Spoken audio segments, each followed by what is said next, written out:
આ તરફ વાત કરીએ અમદાવાદમાં ગ્રાન્ટેડ શાળાઓની દયનીય હાલતને લઈને બેઠક બોલાવવામાં આવી। 15 વર્ષથી સ્કૂલોમાં ક્લાર્ક પટાવાળાની ભરતી કરવામાં નથી આવી।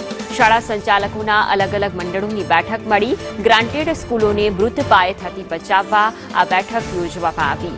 વારંવાર રજૂઆત કરવામાં આવી છે, તેમ છતાં પણ કોઈપણ પ્રકારની ભરતી પ્રક્રિયા કરવામાં નથી આવી રહી। શાળાઓમાં ભરતી ન થતા સંચાલકોની અંદર હવે રોષ ભભૂકી ઉઠ્યો છે।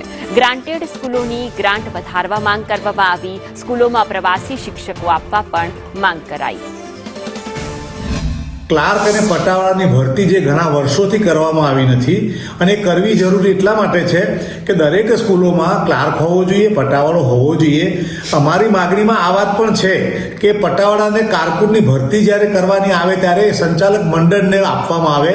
વધારાની જે માગણી છે, ઘણા વર્ષોથી આ ગ્રાન્ટ વધારો થયો નથી, એમાં વધારો મળે એવી અમારી માગણી છે।